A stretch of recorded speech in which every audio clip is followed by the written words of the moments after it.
السلام علیکم ورحمۃ اللہ وبرکاتہ۔ ہر قسم کی حمد و ثنا اللہ وحدہ لا شریک، مبارک ذات کے لیے درود و سلام سید الانبیاء، امام الرسل، ہادی الرسل، رحمت للعالمین، خاتم النبیین، حضرت محمد رسول اللہ صلی اللہ تعالی علیہ وعلا آلہ واصحابہ وسلم کی ذات مقدسہ پر نازل ہوں۔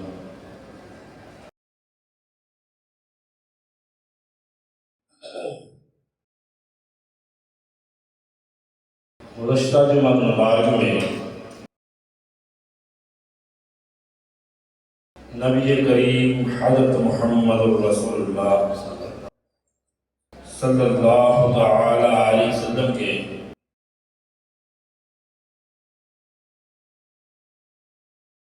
فضائل، آپ کا مقام، آپ کی شان و عظمت قرآن و سنت کی روشنی میں چند باتیں آپ نے سماعت فرمائی تھی۔ آج کے خطبہ جمعہ مبارک میں امت پر سرور کائنات رحمت للعالمین حضرت محمد رسول اللہ صلی اللہ تعالی علیہ وسلم کے حقوق میں سے چند باتیں آپ کے سامنے رکھی جائیں گی۔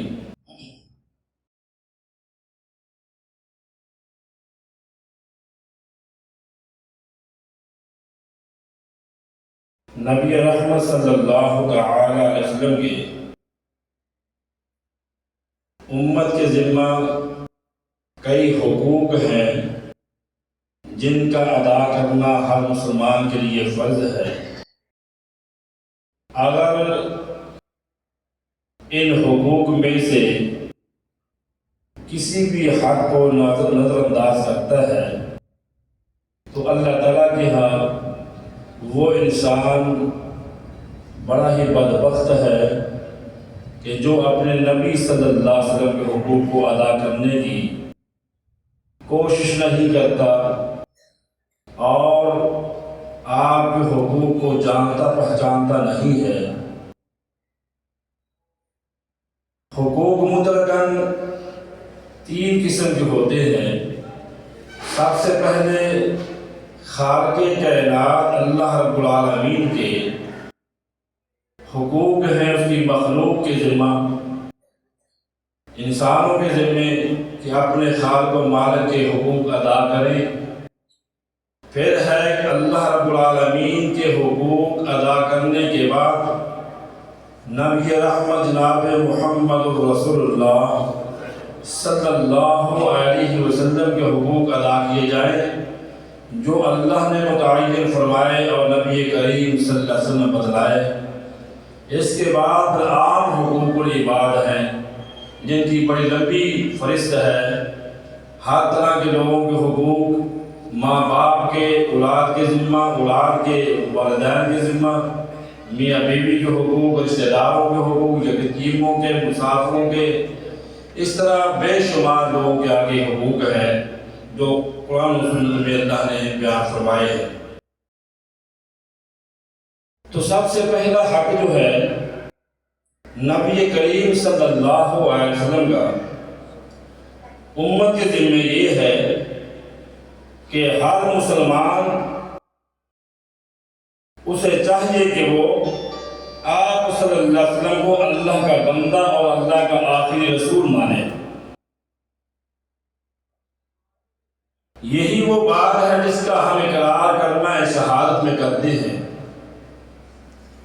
اشہد ان لا الہ الا اللہ واشہد ان محمدا عبدہ ورسولہ، میں گواہی دیتا ہوں کہ اللہ کے علاوہ کوئی عبادت کے لائق نہیں اور میں گواہی دیتا ہوں کہ جناب محمد صلی اللہ علیہ وسلم اللہ کے بندے اور اس کے رسول ہیں۔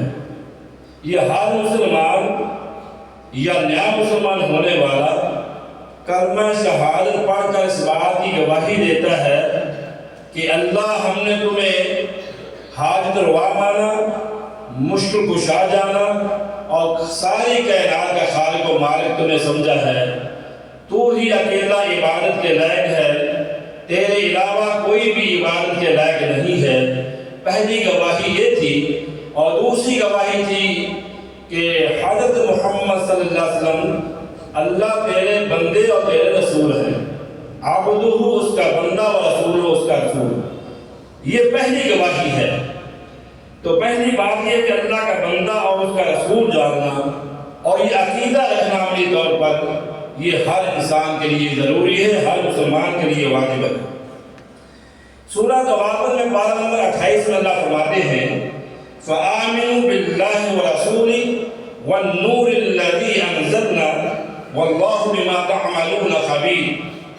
لہذا تم اللہ پر اور اس کے رسول جناب محمد رسول اللہ صلی اللہ علیہ وسلم پر ایمان لے کر آؤ، وَالنُّورِ الَّذِي اور وہ نور جو اسے عطا کیا گیا ہے، جو اس پہ نازل کیا گیا ہے، یعنی کہ قرآن مجید، اور اللہ تبارک و تعالیٰ جو ہے باخبر ہے تمہارے اعمال سے۔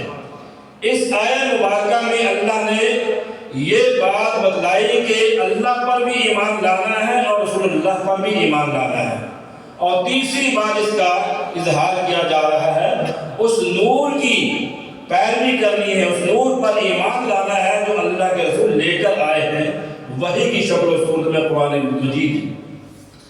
دوسری آیت میں اللہ فرماتے ہیں قُلْ يَا أَيُّهَا النَّاسِ إِنِّي رَسُولُ اللَّهِ إِلَيْكُمْ جَمِيعًا۔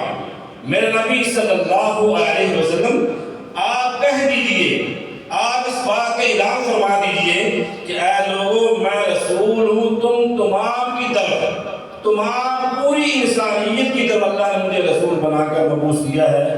پہلے رسول قبیلوں میں، قوموں میں، علاقوں میں مبعوث ہوا کرتے تھے، لیکن اب محمد کریم صلی اللہ علیہ وسلم کو رسول اور نبی بنا کر مبعوث کیا جا رہا پوری انسانیت کے لیے، مشرق والوں کے لیے بھی، مغرب والوں کے لیے بھی، شمال کی طرف اور جنوب کی طرف بھی، پوری کائنات کے لیے اللہ نے مجھے رسول بنا کر مبعوث کیا ہے، اور پوری کائنات کے لیے ایک وقت کے لیے بھی نہیں، قیامت کی دیواروں تک اللہ نے مجھے نبی اور رسول بنا کر مبعوث کیا ہے۔ پہلے نبی آئے چلے گئے، ساتھ ان کی شریعتیں بھی منسوخ ہو گئی، ختم ہو گئی۔ آپ کی شریعت بھی آخری، امت بھی آخری، رسول بھی آخری۔ اس پر یقین رکھنا، ایمان لانا واجب ہے۔ ما کان محمد ابا احد من رجالکم ولکن رسول اللہ وخاتم النبیین۔ محمد کریم صلی اللہ علیہ وسلم تمہارے مردوں میں سے کسی کے باپ نہیں ہے، وہ تو ختم نبوت اللہ نے ان کے ساتھ پہ سجایا ہے، ختم نبوت کا تاج اللہ نے پہنا کر مبعوث کیا ہے۔ اب کوئی نبی نہیں آئے گا جو عقیدہ رکھتا ہے، چھوٹے چھوٹے شمڑے آتے رہیں گے، وہ مرتد ہے، زندیق ہے، وہ مسلمان نہیں ہے۔ پھر آپ صلی اللہ علیہ وسلم نے فرمایا کہ جن لوگوں نے مجھے اپنی زندگی میں دیکھا، میری زیارت کی اور مجھ پر ایمان لے کر آئے، ان کے لیے خوش آمدید، اہلا و سہلا و مرحبا، مبارک ہے ان کے لیے۔ لیکن فرمایا طوبی لمن رآنی وآمن بی، خوشخبری ہے اس شخص کے لیے جس نے مجھے دیکھا اور مجھ پر ایمان لے آیا۔ لیکن ابھی بات جو ہے فرمایا 7 مرات لمن لم یرنی وآمن بی، 7 مرتبہ مبارک ہے ان خوش نصیبوں کے لیے جنہوں نے مجھ محمد کو دیکھا نہیں لیکن مجھ پر ایمان لے آیا۔ وہ آپ ہے، وہ ہم ہیں، کیونکہ ہم نے آپ کو دیکھا نہیں۔ قرآن پاک نے ہمیں بتلایا آپ کی سیرت کے بارے میں، آپ کے شان و عظمت کے بارے میں، ہم نے مانا اور مانا ہی نہیں بلکہ آپ اتباع کو مانا۔ فرمایا 7 دفعہ مبارکیں ہیں ان خوش نصیبوں کے لیے، خوش بختوں کے لیے جنہوں نے مجھے دیکھا نہیں لیکن مجھ پر ایمان لے کر آئے۔ سیدنا ابو ہریرہ رضی اللہ تعالیٰ فرماتے ہیں آپ صلی اللہ علیہ وسلم فرمایا والذی نفس محمد بیدہ صلی اللہ تعالیٰ علیہ وسلم لا یسمع بی احد من هذه الامہ، مجھے قسم ہے ذات کی جس کے قبضہ قدرت محمد کی جان ہے صلی اللہ علیہ وسلم۔ آپ کی زبان پہ یقین ہے نا، آپ کی زبان مبارکہ سے کبھی جھوٹ تو نہیں نکلا، ہمارا ایمان ہے۔ آپ قسم نہ بھی اٹھائے، ہمارا ایمان ہے، ہمارا یقین ہے۔ آپ کی صداقت کے صداقت کو ماننے والے کافر بھی مانتے تھے۔ آپ قسم اٹھا کر ایک بات کہہ رہے ہیں، فرمایا میری اس امت کا من هذه الامہ یہودی ولا نصرانی، میری امت کا ہر یہودی اور ہر عیسائی ثم یموت اس حال میں وفات ہوا ولم یؤمن بالذی ارسلت بہ، نہ مجھ پر ایمان لایا نہ اس وحی پر ایمان لایا جو اللہ نے مجھے دے کر مبعوث کیا۔ اس حال میں مرا وہ کہ مجھ پر ایمان نہیں لایا، اس تک پیغام حق پہنچ چکا، میری رسالت کے بارے میں اس تک یہ پیغام پہنچ چکا، لیکن جاننے پہچاننے کے باوجود بھی مجھ پر ایمان نہیں لایا، اس حال میں مر گیا وہ الا کان من اصحاب النار، وہ دوزخ میں جائے گا۔ خوش نصیب ہیں آپ لوگ کہ اللہ نے آپ کو اللہ کے پیارے نبی صلی اللہ علیہ وسلم کا کلمہ نصیب فرمایا ہے، مسلمان پیدا کیا۔ ایک چھوٹی نعمت نہیں ہے۔ آپ نے گزشتہ جمعہ سنا احسان محمد سب احسانوں سے بڑا احسان ہے اللہ کا، اور یہ سب سے بڑا احسان ہے کہ اللہ نے ہمیں رسول اللہ صلی اللہ علیہ وسلم جیسا رہبر عطا کیا جو اللہ کا محبوب ہے، اور آپ کی امت میں پیدا فرمایا اور مسلمان بنایا۔ فرمایا ہر یہودی اور عیسائی جو بھی انسان جس تک اللہ کے پیغمبر کا پیغام پہنچ گیا کہ آپ اللہ کے آخری نبی ہیں، آخری رسول ہیں، لیکن آپ پر ایمان لائے بغیر مر گیا، وہ پکا دوزخی ہے، پکا جہنمی ہے۔ یہ صحیح مسلم کی روایت۔ اللہ، اس لیے ہم اپنے پیارے نبی حضرت محمد رسول اللہ صلی اللہ علیہ وسلم کو اللہ تعالیٰ کا بندہ یعنی کہ بندگی کرنے والا، اللہ کی عبادت کرنے والا اس لیے مانتے ہیں کہ اللہ نے کہا ہے سبحان الذی اسری بعبدہ لیلا من المسجد الحرام الی المسجد الاقصی، پاک ہے وہ ذات جس نے اپنے بندے کو رات کے کچھ حصے میں مسجد حرام سے مسجد اقصی تک سیر کرا۔ اللہ تبارک و تعالیٰ آپ کی شان و عظمت کو بیان فرماتے ہیں۔ یہ سورہ بنی اسرائیل کی پارہ نمبر 15 کی یہ پہلی آیت ہے۔ اسی طرح آپ صلی اللہ علیہ وسلم فرمایا کہ میری تعریف کرتے ہوئے غلو نہیں کرنا، افراط و تفریط سے کام نہیں لینا، حد سے تجاوز نہیں کرنا۔ آپ نے فرمایا انما انا عبد فقولوا عبد اللہ ورسولہ، میں اللہ کا بندہ ہوں، مجھے اللہ کا بندہ اور اس کا رسول ہی کہو۔ میں اللہ کا بندہ سید البشر خیر البشر سید الانبیاء جناب محمد رسول اللہ صلی اللہ علیہ وسلم فرمایا کہ میں اللہ کا بندہ اور اس کا رسول ہوں۔ وہ شان و عظمت جو اللہ نے بتلائی یہ آپ صلی اللہ علیہ وسلم اپنے فرامین اپنے شہادات میں بیان فرما دی، اس میں ہم اضافہ یا کمی نہیں کر سکتے۔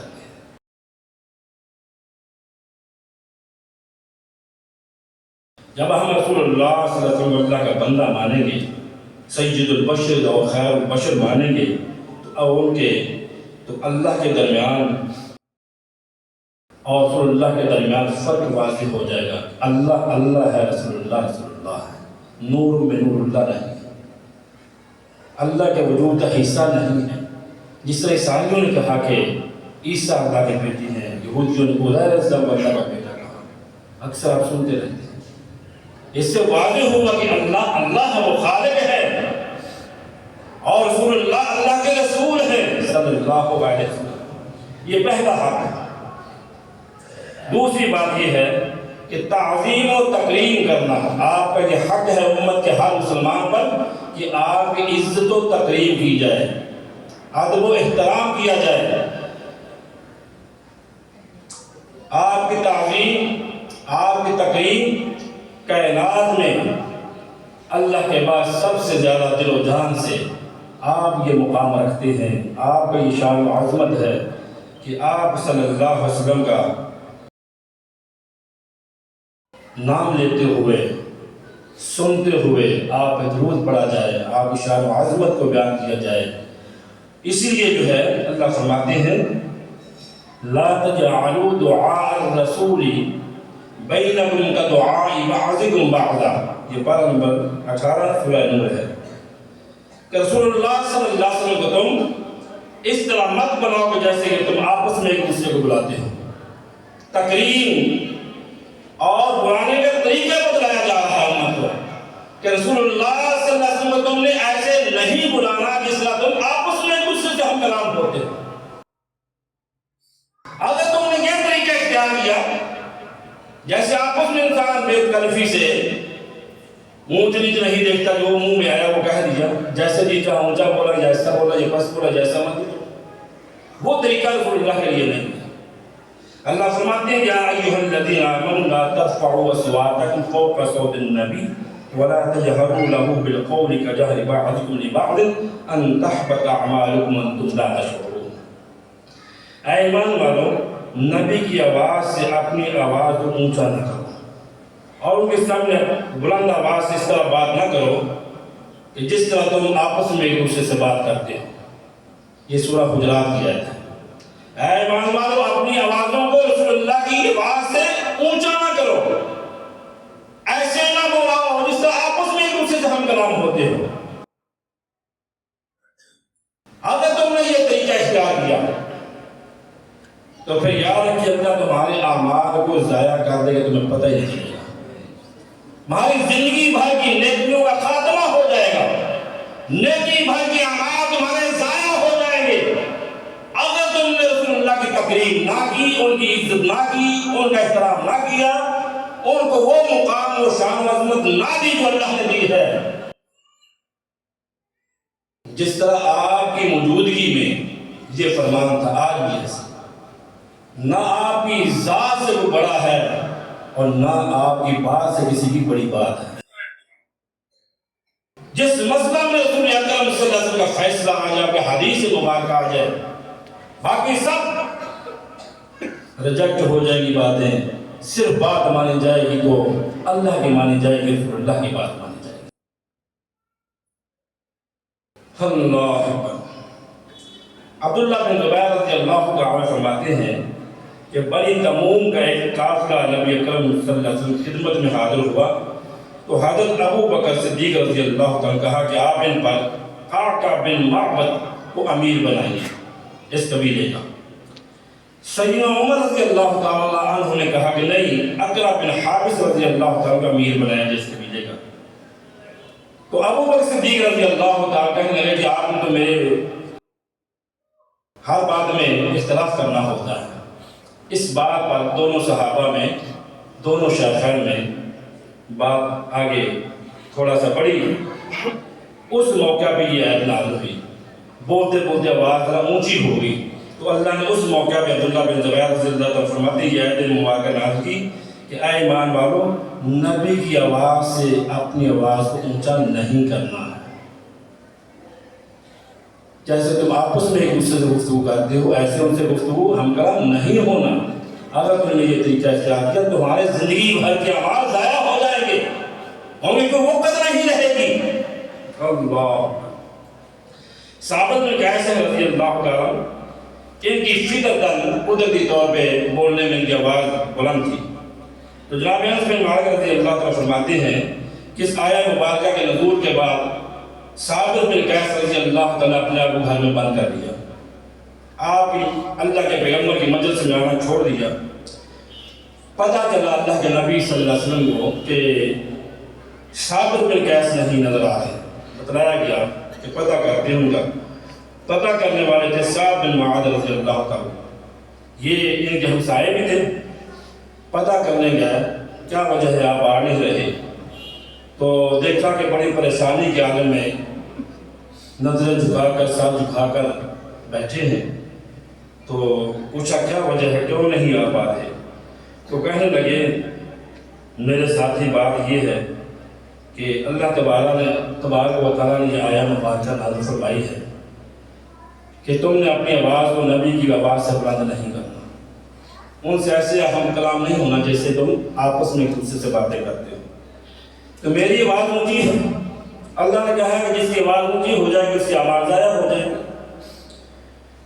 اور جس کی آواز ضائع ہو گیا وہ جہنم میں چلا جائے گا۔ میں اس مسئلے پر بڑا پریشان ہوں، تو میں نے اپنے آپ کو گھر میں روک لیا ہے کہیں ایسی گستاخی نہ ہو جائے۔ آ کر اللہ کے نبی صلی اللہ علیہ وسلم کو سعد بن معاذ رضی اللہ عنہ نے بتلایا، تو آپ صلی اللہ علیہ وسلم یہ بات سن کر دوبارہ پھر بھیجا کہ سعد جاؤ دوبارہ ثابت بن قیس رضی اللہ تعالیٰ کے پاس، انہیں جا کر یہ خوشخبری سنا دو۔ خوشخبری یہ ہے کہ ثابت بن قیس سے کہہ دو کہ اللہ کے بندے تو دوزخی نہیں، اللہ نے تمہیں جنتی بنایا ہے، تو جنتی ہے، فطرتاً تیری آواز میں بلندی ہے، تیری سوچ میں تیری نیت کے اندر یہ معاملہ نہیں ہے جس کے بارے میں اللہ نے یہ بات کہی ہے کہ ایمان والوں تمہاری آوازیں نبی کی آواز سے بلند نہ ہوں۔ یہ دوسرا حق ہے نبی کا کہ نبی کریم صلی اللہ علیہ وسلم کا ادب و احترام، تقریم، توقیر، عزت اس لائق ہے کہ کائنات میں اللہ کے بعد اس سے بڑا مقام کوئی نہیں رکھتا ہے۔ پھر اللہ فرماتے ہیں فَالَّذِينَ آمَنُوا بِهِ وَعَزَّرُوهُ وَنَصَرُوهُ وَاتَّبَعُوا النُّورَ الَّذِي أُنزِلَ مَعَهُ أُولَٰئِكَ هُمُ الْمُفْلِحُونَ۔ سورہ اعراف پارہ نمبر 9۔ لہذا جو لوگ اس نبی پر ایمان لاتے ہیں اور ان کی تعظیم کرتے ہیں اور مدد کرتے ہیں میدان جہاد میں، اور اس نور کی اتباع کرتے ہیں جو اللہ نے انہیں دے کر مبعوث کیا ہے، میرے نبی ان سے کہہ دو اولئک هم المفلحون، تم کامیاب لوگ ہو جنہوں نے نبی کی تقریم کی، عزت کی، ایمان لے کر آئے اور اس نور کی اتباع کی جو آپ وحی لے کر آئے یعنی قرآن پاک لے کر آئے، وہ لوگ کامیاب ہیں۔ اسی طرح اللہ ایک جگہ پہ اور فرماتی ہے لِتُؤْمِنُوا بِاللَّهِ وَرَسُولِهِ وَتُعَزِّرُوهُ وَتُوَقِّرُوهُ وَتُسَبِّحُوهُ بُكْرَةً وَأَصِيلًا۔ اے مسلمانوں اس رسول پر ایمان لے کر آؤ، اللہ پر ایمان لے کر آؤ اور اس کی عزت کرو، احترام کرو، اور اس کے ساتھ اس کی مدد بھی کرو اور اس کی پیروی بھی کرو، صبح و شام اس کے دوران جو ہے اس کی تعریف کے وہ بلند کرتے رہو۔ عروہ بن مسعود ثقفی رضی اللہ تعالیٰ عنہ یہ اس وقت ابھی مسلمان نہیں ہوئے تھے، یہ صلح حدیبیہ کا واقعہ ہے۔ یہ مشرک تھے اور قریش کی طرف سے نمائندہ بن کر رسول اللہ صلی اللہ علیہ وسلم کے پاس آئے تھے۔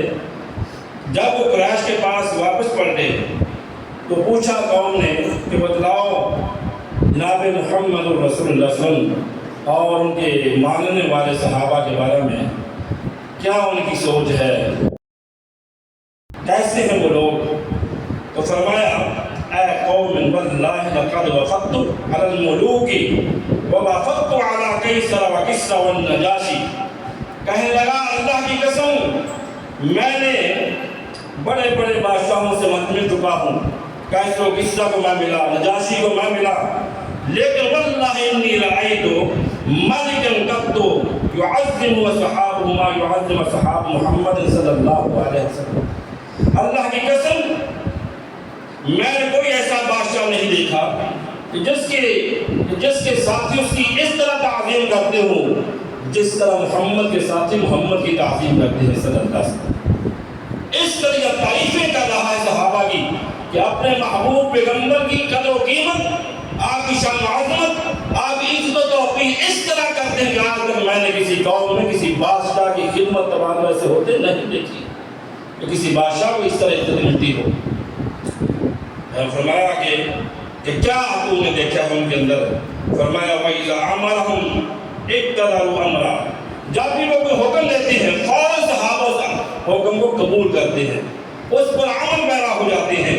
وَإِذَا تَوَزَّعَ كَانُوا یقتلون علی وضوئہ، جب وہ وضو کرتے ہیں صحابہ آگے اپنے ہاتھ نیچے کر دیتے ہیں، ان کے وضو کے پانی کے قطرات کو زمین پہ نہیں گرنے دیتے، وہ پانی کے قطرات ان کے ہاتھوں میں پڑتے ہیں، وہ اپنے جسم پہ مانگ لیتے ہیں۔ یہ عزت صحابہ نے دی اللہ کے پیغمبر صلی اللہ علیہ وسلم کو۔ یہ اللہ عروہ بن مسعود ثقفی رضی اللہ تعالیٰ عنہ مسلمان نہیں ہوئے تھے، جا کر قریش والے بتا رہے ہیں کہ ایسی عزت تقریب میں نے تو کبھی نہیں دیکھی ہے، اور فرمایا وَإِذَا تَكَلَّمُوا خَفَضُوا أَصْوَاتَهُمْ عِندَهُ، جب وہ بات کرتے ہیں جب اپنی باتوں کو پست کر دیتے ہیں، اللہ جب وہ بولتے ہیں سناٹا چھا جاتا ہے، ایسا سناٹا گویا کہ ان کے سر پر ایک حدیث سناتا ہے کہ پرندے بیٹھے ہوئے تھوڑی سی بھی حرکت کی تو وہ پرندے اڑ جائیں گے، اس طرح کان لگا کر آپ کی بات کو سنتے ہیں اور اپنی آوازوں کو اس کے سامنے پست رکھتے ہیں۔ یہ عروہ بن مسعود ثقفی نے اللہ کے پیغمبر صلی اللہ علیہ وسلم کے سجاروں کا اور آپ کے صحابہ کی اللہ اکبر آپ کی عزت کرنا یہ عمل دہرایا، یہ بیان کیا۔ تو میرے بھائی، نبی کریم صلی اللہ علیہ وسلم نے جو دین امت تک پہنچایا اسے کامل تصور کیا جائے، اسے مکمل جانا جائے، ہر قسم کی کمی کوتاہی کے بغیر، اور جن کاموں کا آپ نے حکم دیا ان کو پورا کیا جائے، ان پر عمل کیا جائے، جہاں سے آپ نے منع کیا وہاں سے رک جانا چاہیے۔ آپ صلی اللہ علیہ وسلم کی سنت مبارکہ کو ہمیشہ زندہ رکھنا چاہیے۔ کوئی بھی آپ کا عمل، کوئی بھی آپ کے حدیث، کوئی بھی سنت آپ اس کو جانتے ہیں، پہچانتے ہیں، علم ہو جاتا ہے، آپ اس سنت کو آپ اس کو نظر انداز نہ کریں، فوراً اس سنت پر عمل پیرا ہو جائیے۔ اسی کے عمر تمہاری کامیابی ہے، دنیاوی اعتبار سے بھی اخروی اعتبار سے بھی۔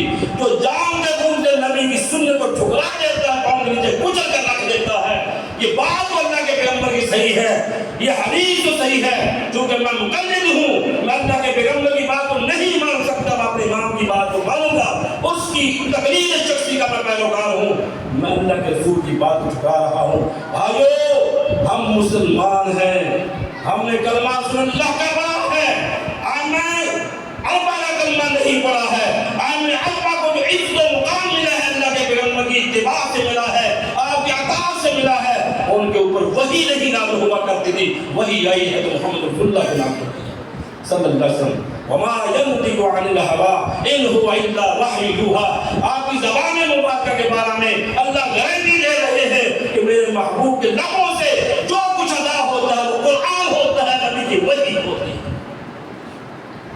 تم ایک امام کی تقلید کرو گے، باقی تینوں کو کہاں چھوڑو گے؟ کیوں نہیں تم محمد رسول اللہ کے جھنڈے نیچے آ جاتے؟ کیوں نہیں ایک بات کو مانتے اللہ کا قرآن نبی کا فرمان؟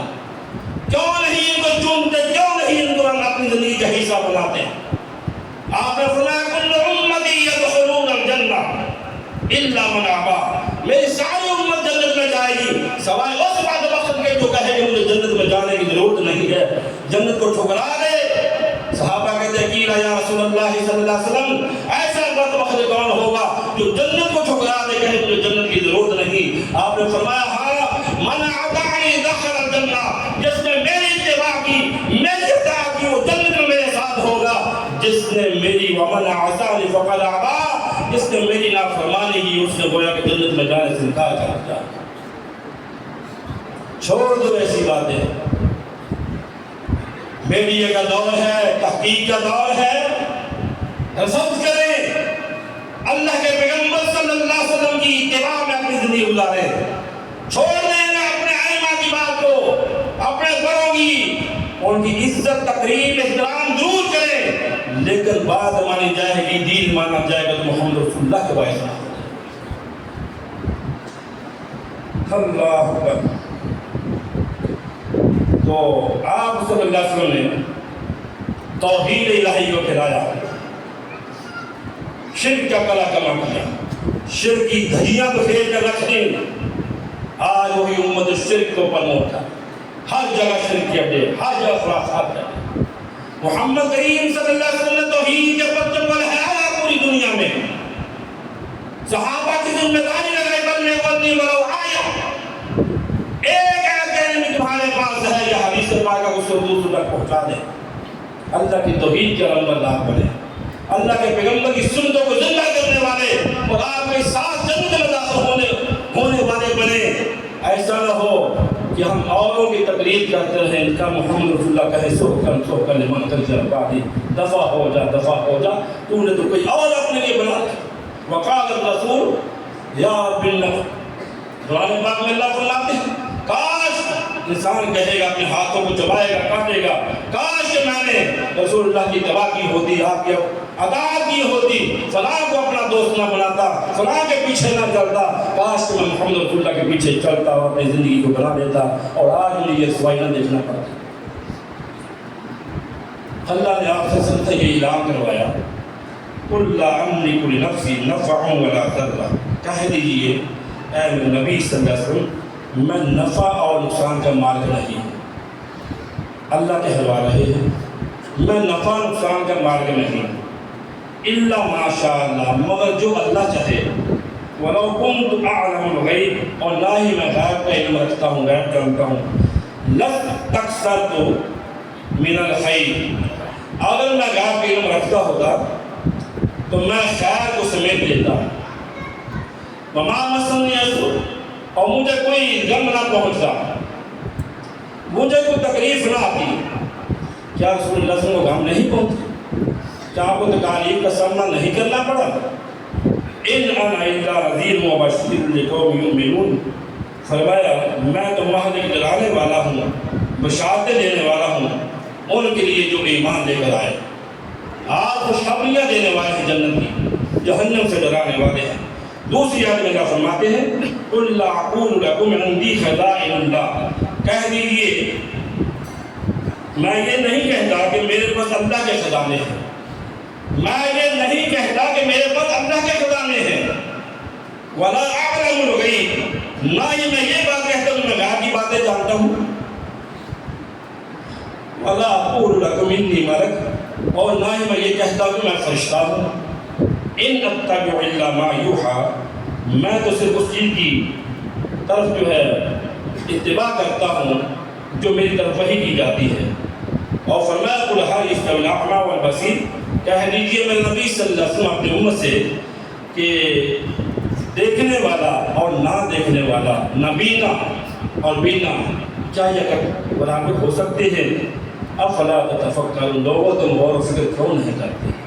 یہ آپ کو بات کہی جا رہی ہے، تم کیوں نہیں قرآن سمجھتے، تم کیوں نہیں غور و فکر کرتے؟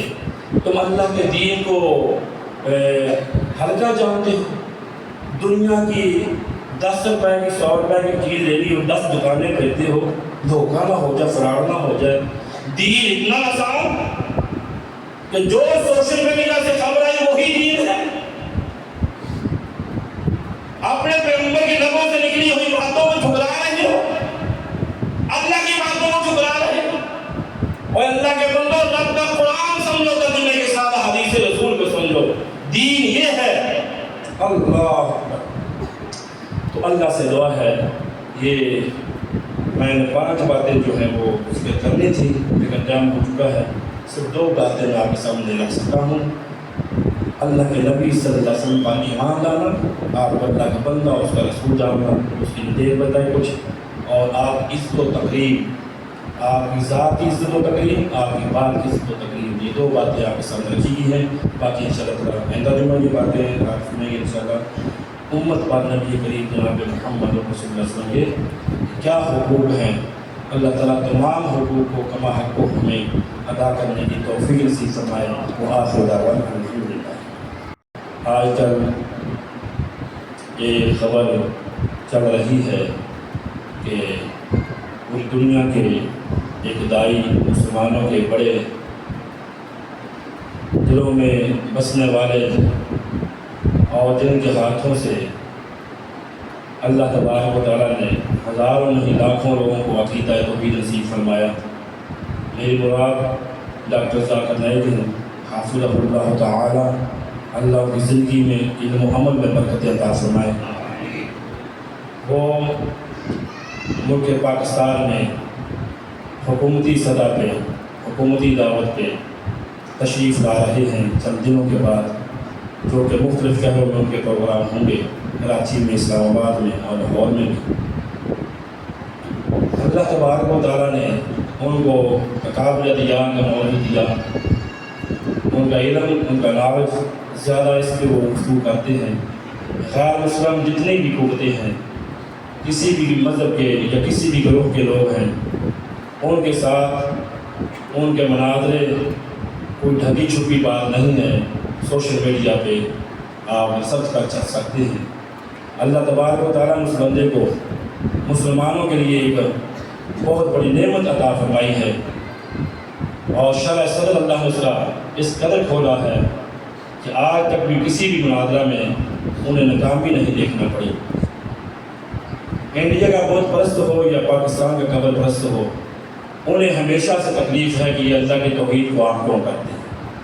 ان کا عمل اللہ کی توحید کو دنیا تک پھیلانا ہے۔